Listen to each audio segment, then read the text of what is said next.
communication part is not split. So in this thing you have idle cores during it.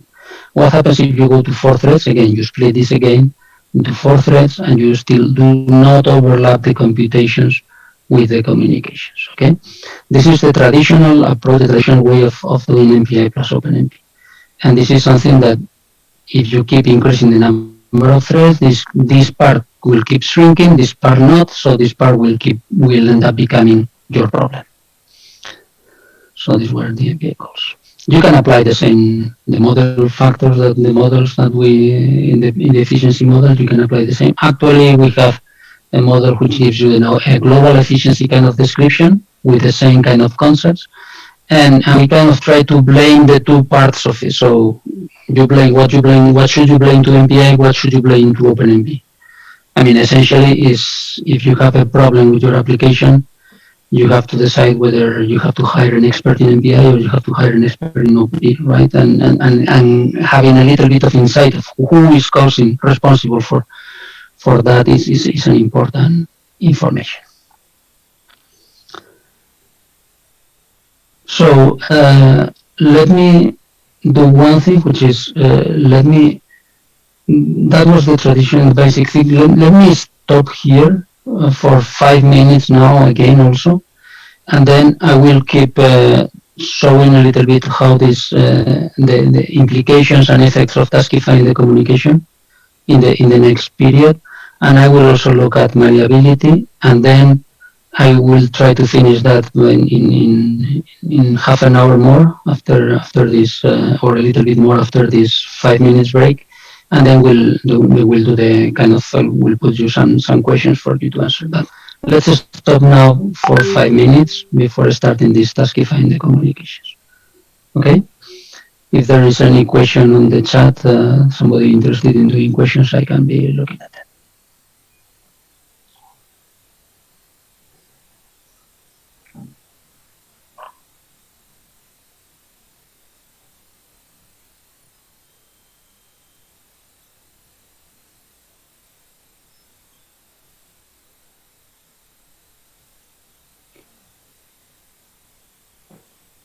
Yeah, so there's one question about forgetting hardware, and this thing of of the budget, or this thing of kind of religious, and probably very pushing that. I do think that it is overall the basic message should be try to write. I mean, programs should be written for communicating ideas between humans. It's very nice that programs happen to be executable by machines, but the important thing for me of programs is maintainability, is cost, is the fact that they convey algorithms and ideas between humans. And it is true that tuning things to a specific architecture can let you accelerate. What I would always suggest you is do that hierarchically, globally. So the top level should be, the higher the level should be more general, more generic. Locality things or GPUs that we have measured, or these are acceleration features that if you encapsulate them and if you do them in a lower level part of the whole structure of your computation, in the leaves of the computation, which are very well identified or very well isolated, I think you can do it. They may give you some gains, and it's good, but that's kind of it's not the first kind of optimizations. For me, it's the last levels of optimizations that you should be doing. The point is, if you start putting in a code here and there and there everywhere features that have to do with the hardware, you will end up with codes, plenty of if-ths. You'll end up with codes that will be, many of the things end up forgetting a little bit more performance, end up being difficult to understand. You'll end up with code that nobody will really understand in the future. And by the way, maybe some of these things that you consider improvements today, in the future may end up being harmful. Okay. and this has been done. A typical thing. What happens? So, what Malox? Okay, Malox.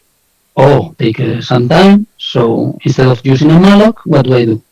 I do a malloc at the very beginning of my application, and I use it as a scratchpad that I pass it as an argument to the different routines where I need temporary arrive or temporary thing. Okay, what's the and that I can avoid some of the overhead instead of mallocing everywhere in every routine, I can avoid some time. What is the result? Yes, I can avoid mallocing, but this goes so much deep into the source code that now if I've passed this scratchpad to three routines, now I have no way of executing those three routines in parallel because they use the same malloc. Okay. And in reality, what I'm trying to say is some of these things that we at some point in time consider as optimizations, they end up uh, spreading limitations at the given point of the architecture into so many different parts of the algorithm that end up being bad. Lots of the difficulties people has to do parallelizations, for example, with OpenMP, many of the difficulties come from these things. So what I'm trying to say is we are seeing now the problems of people who wrote sequential programs 20 or 30 or 40 years ago. So what I'm trying to say is that if you do today optimizations for some of these hardwares, you will see these problems in 5, in 10 years from now, and they will be painful problems. So again, it's a very personal philosophical consideration, but I think it's worthwhile. So what is the limit? It's very difficult to know where that limit is, but trying to have this criteria on trying to encapsulate, I think that's important. If you let, let's say, the cancer to the tumor to kind of spread all over the body, that's when you are dead. Okay. So if you manage to control it locally, it might even you might even be good.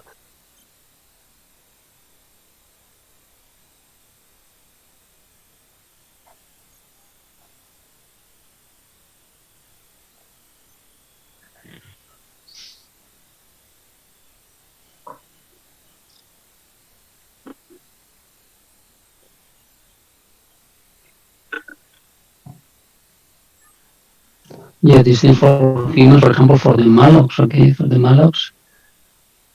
So the malloc really, when you need it, you allocate it, and you are done, and you use it, you're done, and this helps you.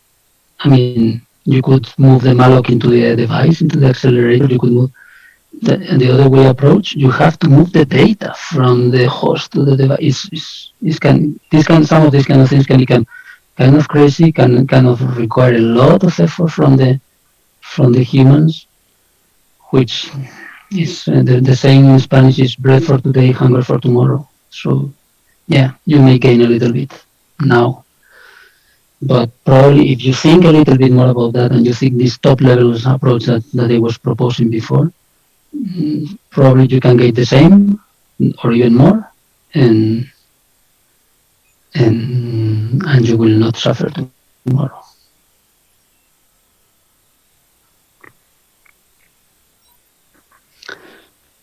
So I think the 5 minutes are over. I think I could continue, and I will continue with taskifying communications, which is just showing a little bit of how we can use combine this task-based mentality that I talk about, the OpenMP node level kind of parallelism, and how it can propagate to the outer levels. And I think this possibility of out of order and overlap is actually something that propagates to the outer level, and you don't need to work asynchronous and non-overlapping in the OpenMP, and also asynchronous and non-overlapping in MPI. For these kind of things can be achieved only at once, just looking at using the innermost level. This is my personal or philosophical attitude. Of course, it is a little bit of still. It's possible. Is what we said. We have to look at possibilities. There are also risks. Okay, we have to understand it and improve our practices and improve the programming models. And this is what we are trying to push in the OpenMP standard. But anyhow, let's look at so what we have with taskification. What in our previous code, what if we do this thing? We taskify the point-to-point communication. Uh, right?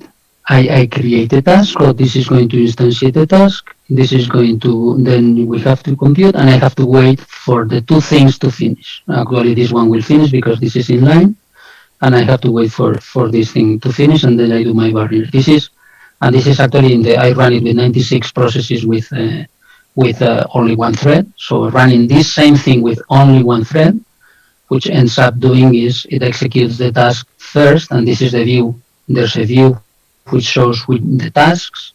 So this is the task, and the task is the task of communication, and you see this again back to this multispectral thing.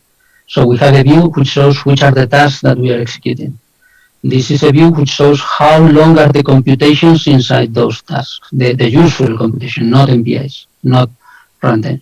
And this is a view of which are the MPI calls.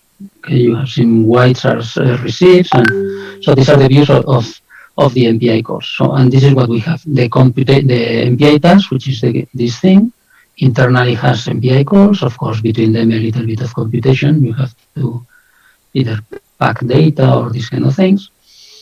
And this is what we have if I run this with one thread. What happens if I run it the same source code? Same source code if I run it with two threads.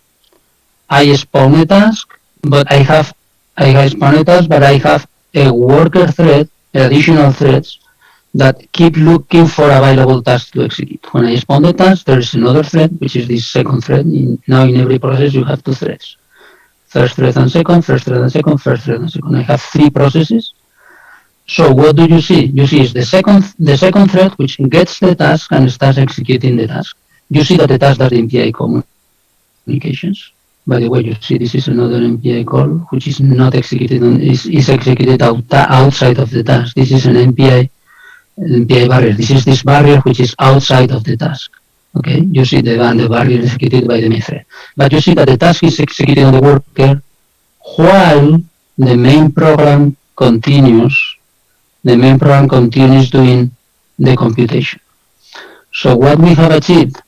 We have achieved the fact that in here we have put the communication, this communication part, these things, not the barrier, these things, we have kind of overlapped them with the following computation.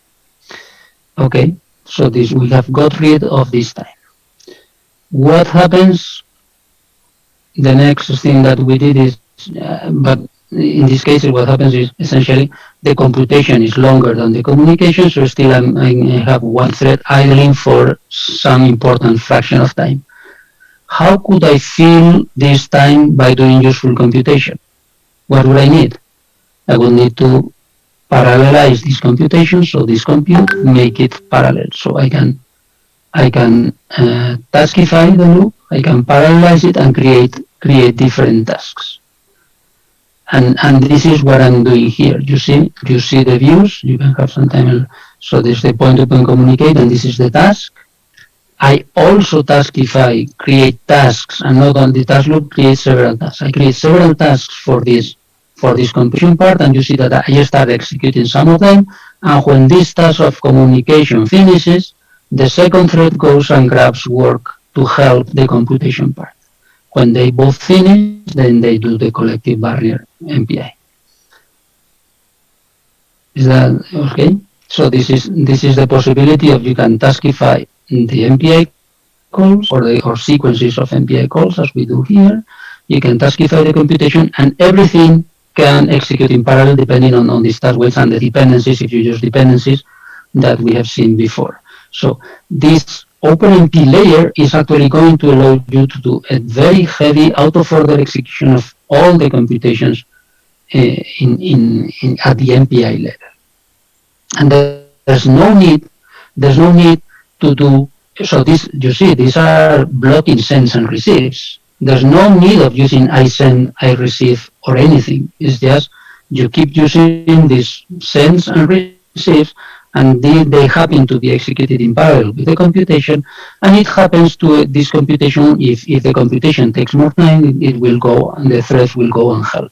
Okay?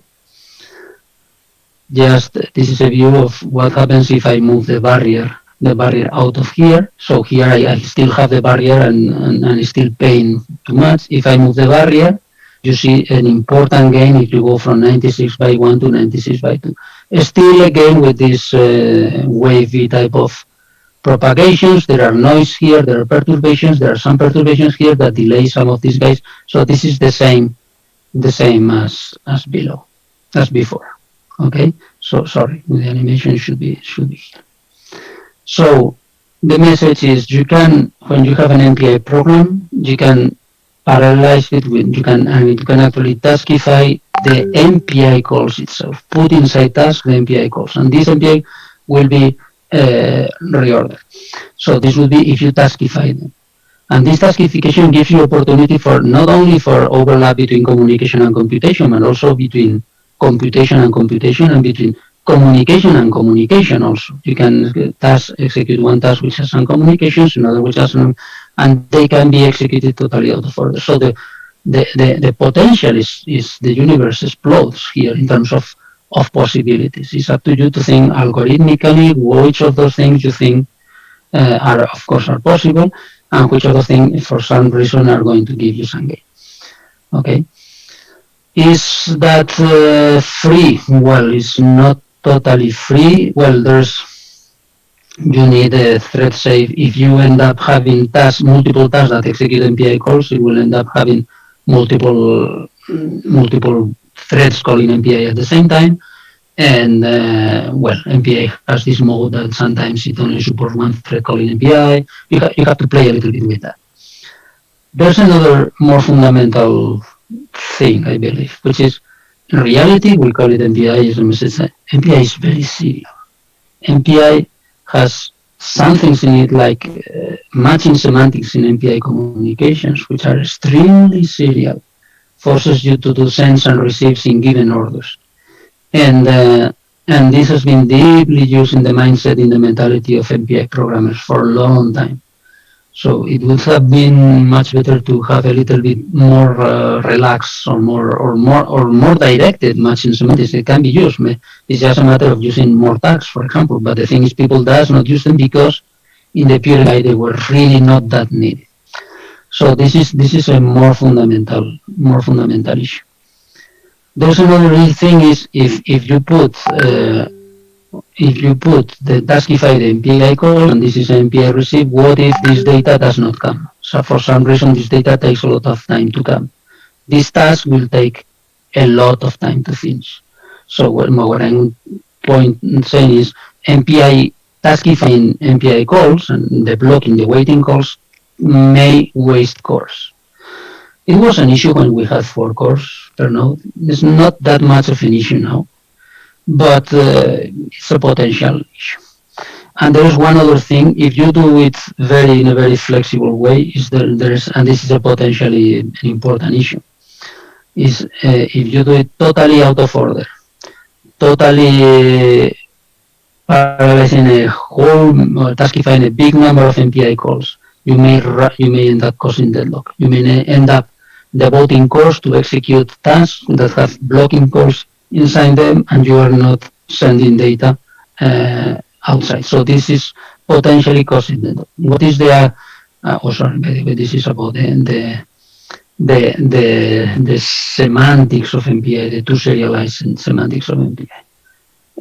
So there's this potential of causing deadlock. What is the way or my recommended attitude or approach? I mean, there's a potential of causing deadlock, but if you still enforce certain orders between the MPI communications internally within a process, okay, this you really can ensure that there is no deadlock. You may lose potential opportunities for concurrency, but you may still guarantee that there's no deadlock. And maybe for some algorithms, there's really no deadlock. That's one of the approaches, and you can, with the task and the dependencies mechanisms, you can ensure that.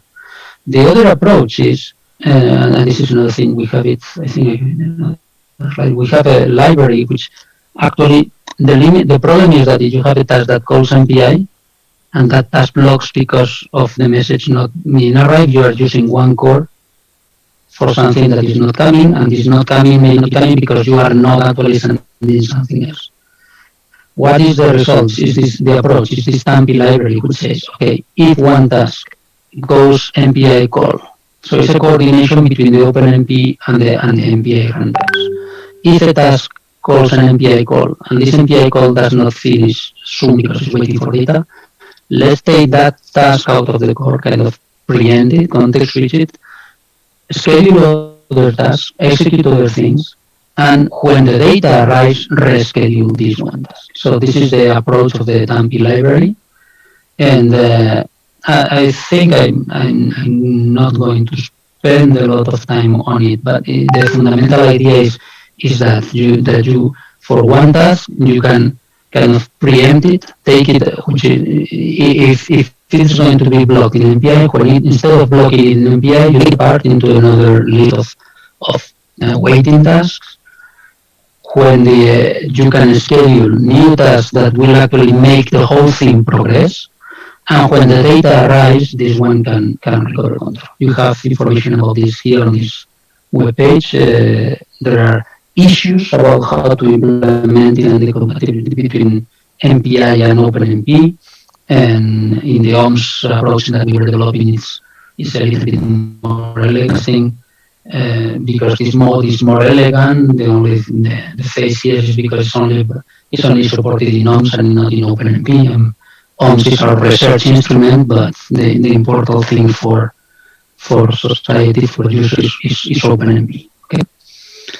Anyhow, if somebody is interested in using it and using OMS, it's also possible. You have it here, and it's also possible for you want to play with that. I just want to show this example of one code, which was actually, this is what from NTChem, which is one of the mini apps from Riken. And we looked at it, we looked at it some time ago, and it had this kind of structure. So they had the code, which are dgens, had a lot of dgens. By the way, they had done this thing manually of trying to do non-overlapping communications, to iSense and receive and waits, and when I do this, they were trying to do these things by hand in the source code. So this is the kind of things that personally, by the time we got to the code, these things had already been done. This was to me is a bit of this masking of the symptoms. Okay, but it had been done, and it actually made the code much more difficult to read for us than what would have been the original code. But anyhow, it was done, so it was okay. It was good. The thing is, what are the dependencies? You can have tasks. What are the dependencies between gems and those communications between gems and a little bit of more additional collective operations that were done? What were the dependencies? Can these things be taskified? Instantiate one task for each of these things and specify the dependencies. Can it be done without knowing anything about the algorithm? You just look at what are the inputs and outputs of the gem. You know what are the inputs and outputs of weight, what are the inputs and outputs of this thing, and what are the inputs and outputs of this piece of code, which is a small piece of code. You specify those inputs and outputs, and you have taskified the code. How was the code run previously? The code was run with MPI plus OpenMP, and with OpenMP inside the dgems. Okay, it was using the OpenMP parallel versions of the dgem. So it was executing one dgem after the other in parallel inside. What was the timing the times that were obtained? This is kind of the scaling plot. This is the number of cores. This is the efficiency. Well, there was this curious thing because this was running on our platform. This is a curious thing about the frequency. Okay, but then there is a reduction of caused by the communions and the imbalances, and this was pure black is pure MPI. What had been done? They had been taken the dgems, and the dgems had been parallelized internally with 1, 2, or 4 threads. The number of threads is here. What was the outcome of the evaluation? The outcome of the evaluation, yes, 4 threads are useful.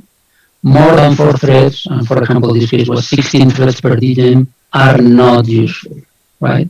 So in this platform, the idea was MPI plus OpenMP was okay if you use 4 threads per process, and this is a message that a lot of people has. What happens if you taskify it? Instead of using parallel DGEMs, you use sequential DGEMs. The only thing is, following the dependencies, you can launch many of those, and you can execute many sequential DGEMs. What was the scaling plots? It was like this. Totally change the semantics or the insight. If you're doing code design, is here is worthless to use more than 4 threads per process. Here, even 16 threads per process is better than everything else. It's actually improving the scaling of all the whole thing.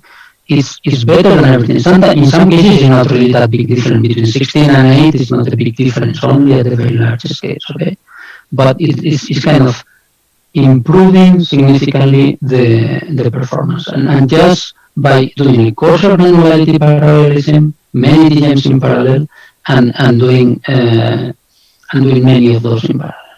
Okay, so I think this was an interesting experience, and I'm just trying to push you to think coarser granularity. What are the potentials of concurrency of coarser granularity? And of course, if you were to go to longer, you could actually even combine. But in this case, it was not really needed. So the last point I'm going to address is about malleability. Okay, so which is this thing I consider the future is very dynamic. We don't know what's ahead of us. There are going to be changing demands in applications. There are going to be changing availability of resources, and this kind of mentality that we have today, where we do MPI plus OpenMP, and I put 4 threads of OpenMP because my plot has told me that 4 threads is the best situation. These things, I think, are gone. These things, variability is here, is everywhere, and fighting variability is fighting noise, is a lost battle. You can try to minimize it. It's good, and it's very good to try and minimize it. But the fundamental thing is everything above 0 Kelvin generates thermal noise. Done. Period. So variability, we have that variability. The thing is how we learn to live with it, and being rigid is not the way to learn to live with these things. You have to be malleable. You have to be water. You have to adapt. Take the shape of your container and use your container. Okay. And water can be very strong material, tough material. Okay, so you doesn't mean that you are not strong being malleable. So essential malleability is that is the ability of an application to really change dynamically the amount of resources, even in these parallel regions. Okay, and so it requires separation of the algorithm and the scheduling, and this is what the task-based approaches that we are using is fundamentals. And this is one of the places where, for example, I'm pushing for OpenMP, okay, but I'm very critical of some of the aspects of OpenMP. These aspects of this traditional way where people, and this is how many people teaches OpenMP since the beginning and still now, which is you have threads and you do a parallel, and the parallel instantiate threads. Again, I said forget about hardware, forget about threads. Threads are logical resources, and programs should not or minimize or reduce to the smallest innermost levels the control of physical resources. And so if I see in a program only get thread num or thread private or these kind of large parallels because of the claim, I'm only going to avoid the overhead, I think these things are really bad messages. Okay, so what we need is the task-based approach, which is your tasks. Tasks are computations, are not threads. You can execute, if you have 2 threads, you execute 2 threads. If you have 10 threads, you execute them on 10 threads. and if you dynamically change, it dynamically changes. And what we have actually been doing here is uh, you have these different levels, and we have actually been working on two kind of libraries which actually let you do this dynamically sharing and dynamically shifting resources between entities. For example, here there's the LEWI, the Learn When Idle, which is a mechanism to really shift cores between processes. Okay, and we have the cursor grain mechanism, which actually interacts with the job scheduler and the application, which actually also tunes the number of resources owned by one process. So the difference between the two of them is granularity. The number is, so this is, I would actually say, and in the slides you have the terminology. I'm not going through the detailed terminology, but the idea is ownership. How many threads does a process own? And by own it means that he's in his contract, he says they are there, and he has the right to use it. But if you own something, you can also lend it for a while to somebody else. So one thing is what you own, and this is what is dynamically changed by Drum. And the other thing is what you really, your active set, what you really can use at a given point in time. And this is what is really managed by Lewy with a, so this can be with granularities of tens of milliseconds. This is with granularities of hundreds of microseconds. Okay, and the idea is that you are able to dynamically shift resources between processes in the same node, within one node. Okay. For example, if you have an MPI plus OpenMPI application here, where you have first MPI process has 4 threads, a sequential part, 4 threads, and an MPI operation. Second thread has 4 threads, a sequential part, 4 threads, and an MPI operation. Here you are losing 3 threads. Here you are losing 3 threads plus the MPI, which you are also is also waiting, is also doing nothing very relevant. Would be nice here to take these 3 threads, lend them to this other guy here, so that this guy can work with 7 threads for a while, right? Of course, when this guy gets to this point and he needs his 4 threads, he can claim back those 4 threads and he can continue with the 4 threads. Later, this other guy will arrive to a situation where he will have 3 threads he doesn't need. He can lend them back to the other can go faster. So this approach is an approach of overall, if you look at it, overall, all the cores are actually just active all the time, right? And they work is kind of, they work for the guy who needs it most, or at least who can use it most, okay? This is the dynamic load balancing library that we have. I put the paper, I forgot putting the page of the, in our web page. You have the page also for where you can download the documentation of the library. I'm not going to show much more, essentially only, for example, that this is the timeline, and what you see the view on the top is a useful duration, so useful light, how long the computations are. Light green means short computations, dark blue mean long computations, and what happens is that some of the processes have long computations that take time, and then you have all other processes idling, waiting. Nothing is done here. Here, similar thing. Here, similar thing. So what is the DLB approach doing? The DLB approach is when these guys are not doing anything, you shift threads and give threads to this other process. And in reality, and well, these two views depends, so there are issues, and I mean, it's, of course, the shifting means they have to change locality, so it has an input on caches. So it's not going to be perfect efficiency. It's not going to be 100%. But if you go from 75 to 95, it's probably a very big improvement. And it depends a little bit on how aggressive you are on this lending and borrowing and giving back. So all these things are many aspects that you can tune. But it's a good way, and you can really go, if you look at there's another view which actually tells you how many active processes are active at a given point in time. In the original version, because of the imbalance.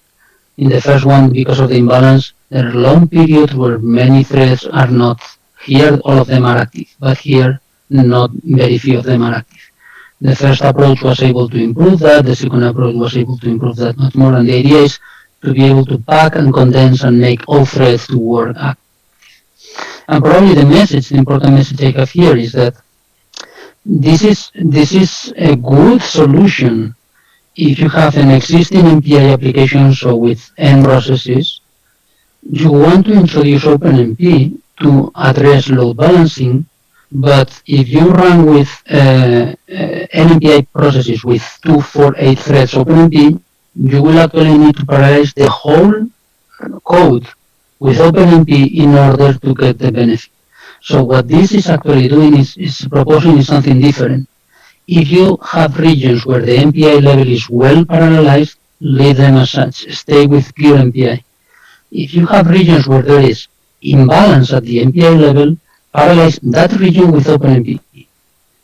And then use DLB such way that when other processes get to blocking MPI communications, so they are not going to do anything, then you will be allocated additional resources. So instead of running M by 1, at that moment you, the selected one, the one who has more load, will be running by 2 or by 4.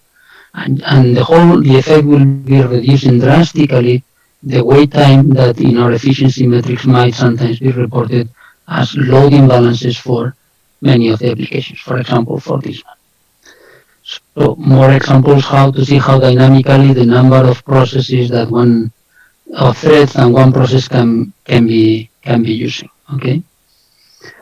And the potential impacts on performances. And the impacts can be very, very important and very, very drastic. And this is typical in applications. You may have, for example, fluid dynamics things that you also do particle simulations, and there are two phases of the codes. And the question is, why do I do? Do I devote all my codes to fluids and then all my codes to particles and then all to fluids and all to particles? Or do I split the whole thing? Correct, saying some of the codes to fluid, some of the codes to particle, but statically. And actually sometimes the same code sometimes is fluid dominated, sometimes is particle dominated. So the particles take more time. So you end up introducing imbalances, and it's only data set dependent. You really do not know what is your situation. It can start this way and you can finish the other way.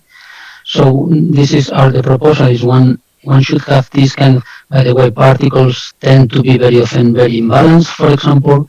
So the approach, the idea is this approach of hybridizing with OpenMP and using DLB in the right part and shifting, and the part where one thread is one of a couple of sections is not able to use the resources, those resources can be allocated to the other one. We believe it's a very interesting case, and we have some examples. This is a case from a fluid and particle simulation, and you have these are the original numbers, and the light ones are the numbers with DLB. You get significant improvements in time on some of these cases.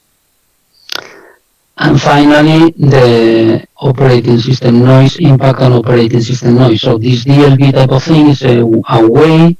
You have seen that from time to time there is one iteration, one process that receives a preemption and takes a little bit more of time. This plot is without tracing, with very fine granularity, where every process measures the time it takes for each of its iterations, and you see that in the original runs of this fine-grained code, sporadically some of the iterations take a significant, much larger time than the other iterations. If you use DLB as a way that when somebody has been hurt by noise, at least others that finished before because they have not been hurt, they come and help. The result is that you end up with a result which is, well, there's one spike here, for example. Sometimes they were not smart enough to come and help, but in many other cases they end up being able to come and help. So it's fighting noise by having this dynamic responsiveness and dynamic variability in responding to unforeseeable imbalances or unforeseeable delays. And drum is this other coarse grain kind of thing where you have different kind of possible uses. For example, a user may have two applications and may dynamically decide that at a given point in time, one of the two applications is more important. The user has the total number of resources, but it can dynamically increase the resources of application 2 to make it finish that earlier and have the result earlier. Same thing can be done by a job scheduler. Today, our policies in the management of production centers, and this is true everywhere, this is true at BSC and everywhere in all the centers, are very static policies. Okay, you get your job your job uses 4,000 processors for the whole run. It would be interesting to have more dynamic mechanisms that if the job scheduler sees, oh, there is an urgent application to do, let me shrink the allocation I gave and to an already running program, shrink it for full time. I know the application is not going to take a lot. I put the application in these released resources, and when the application finishes, I return the resources to the normal use. It's going to harm a little bit application one, but it's going to let application 2 to finish earlier. Otherwise, application 2 would have to wait for application 1 to finish. And maybe for whatever reason, scientific or political or whatever, maybe the results of application 2 are important. So, and it's important to have them as soon as possible. And in current practice, sometimes the approach would be to kill application 1, right? To run application 2, but all of this that you have already spent computing, lost and start again. So it's a little bit of a problem. And there is another situation which is also very typical. Applications typically at the beginning have little parallelism when they do the I/O. They have the computation where they do significant parallelism, and they have termination phases where do the post-processing or the writing where they have little parallelism. In current allocation policies, in all the supercomputing centers, the machines use all of these, and all of this is charged to the user.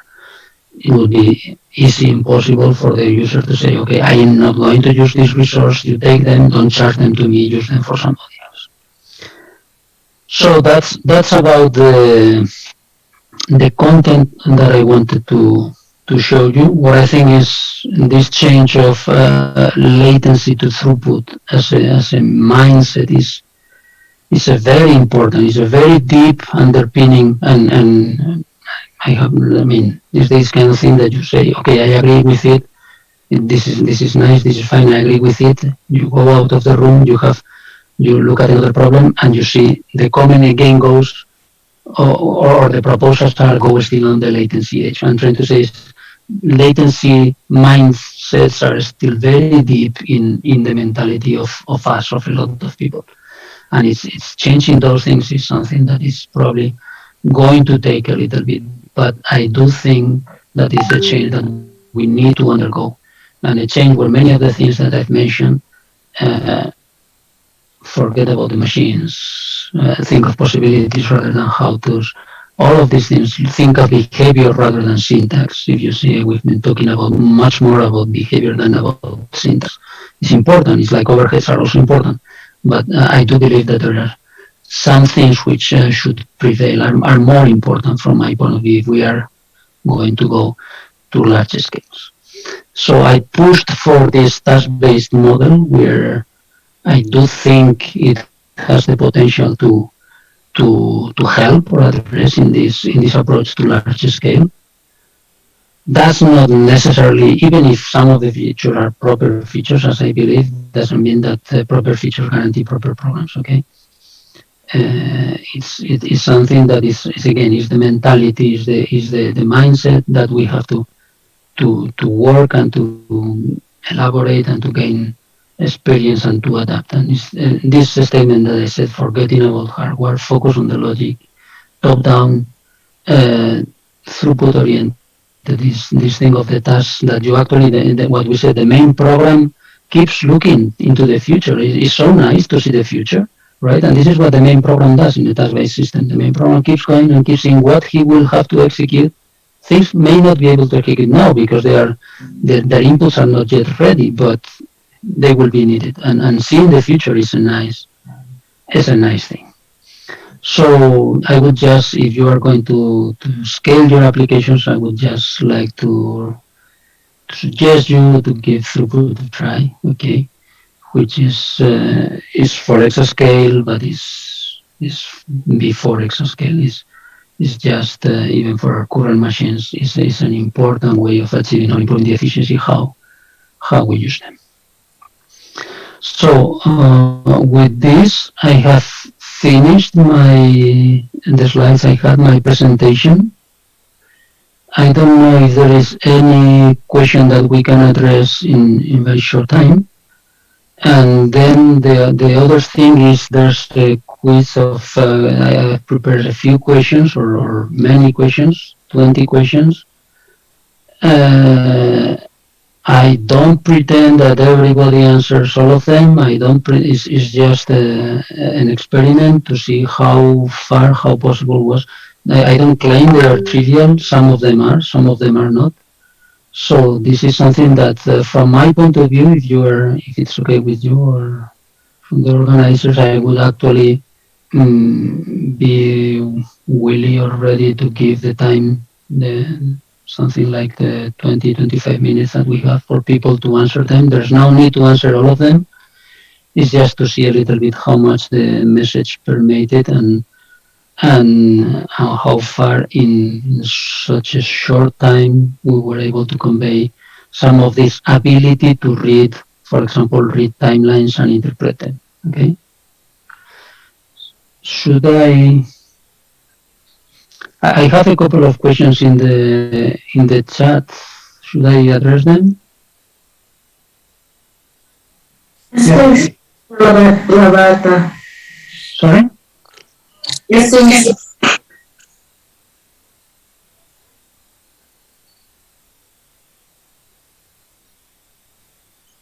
So if I go to the question, is there any technique to ensure the answers that we get from parallel computation is correct? No, sorry.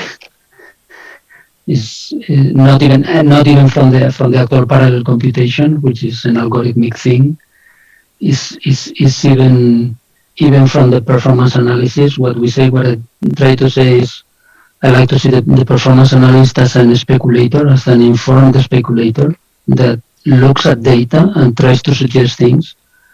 But we see many things, but there are many more that we don't. And you try to say input and comments and suggestions that are reasonable, but it's true. Parallelization and machines are complex, and even algorithmically ensure that the result is correct. There's no way. From at least that's my perception, my point of view. I mean, well, there may be people working on formal correctness proofs or things like that, but it's certainly not the current practice, the current state of the art in practical work. So there was a question about additional questions. So people just can certainly send questions to me. I've given links. I've given some additional documentation. If you want to play, you can play and download the tools and play. There is you have questions about the tools, you can send them to me, or there is tools at BSES where if there are bugs or things like that, you can, or questions you can ask them on the best effort thing. They will answer. Professor Tabata, can I paste your email address inside the chat box? Sure.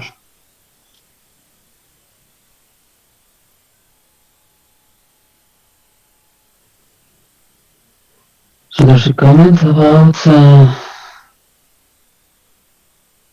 JavaScript can do dynamic load balancing allocation.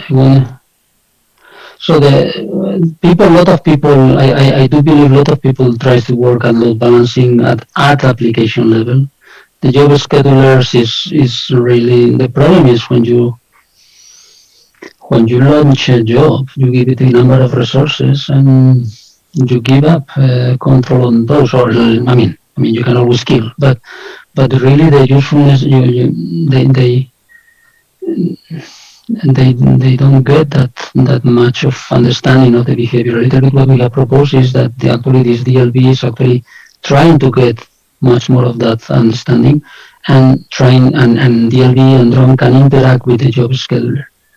There are things, there are many things. There's still not a good practice, I would say, a good imposed approach. I think standard mentality in current practice is still very, very deterministic, very, very rigid. I'm trying to push for more dynamic things, but it's difficult. A reservoir of dynamic scheduler for instruction data task. I'm not sure I understood this. Reservoir means not allocating all the resources and keeping some of the like cores, for example, some of those being dynamically to decide whether to give them to one application or another. Yes, would make sense from my point of view.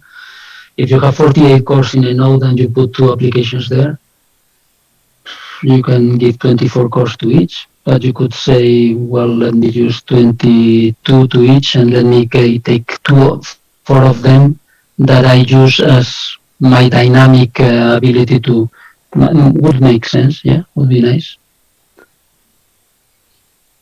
There's another question from the collector profiles. You can build a machine that can for suggesting possible optimal code program parallelization. Uh, yes, probably you can. I don't think we have sufficient data. I don't think I have to train something within such a fuzzy and such a large feature space, let's say. And I've not been able. So you see my presentation, my attitude is one that actually the way I present it is just kind of it's the tools help the human to navigate and to understand. But would be nice, yeah, would be nice. Is it possible? Well, uh, it's probably difficult. I've seen so is this place where a lot of people sometimes is automatic tool for, and we all have are guilty of some of these things. Automatic tool for, well, I'm a little bit skeptical. Does CUDA help in terms of data transfer and memory communication for most applications? Well, that's probably application dependent. It does help. It that has the granularity which is done. So if it's on page granularities can be harmful. So it's I mean, it's a potentially interesting thing in terms of trying to avoid a lot of explicit kind of copies and not copies. Yes, but it's like what you have seen in my slides. Everything is a little bit risky. If your granularities are large, and it can be helpful. Yes.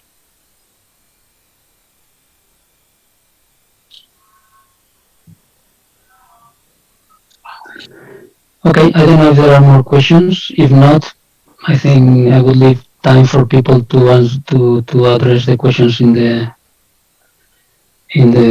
quiz. Is that okay?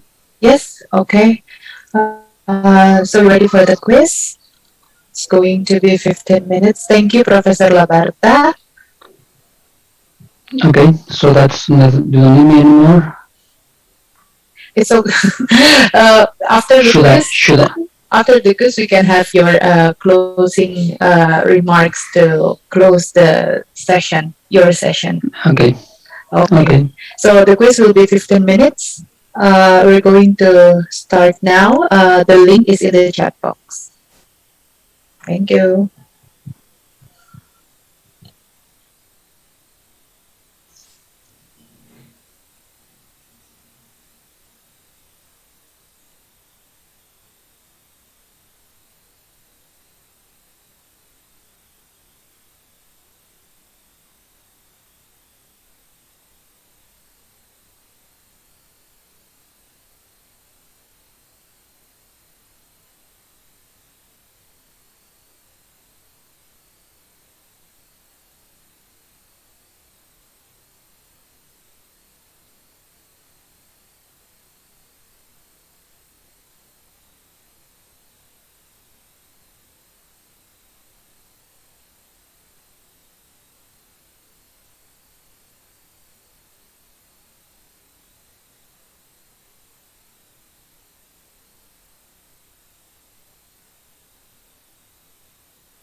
Professor Labata, I just wanted to say thank you on behalf of myself and Maureen.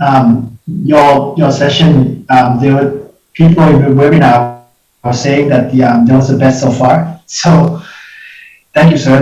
Thank you so much. And I hope that we can meet again in person one day.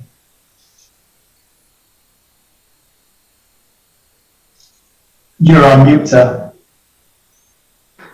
Sorry, sure. Thank you very much, and hope I kind of was able to convey some message. And sure, it would be a pleasure to meet you in person, right? Thank you.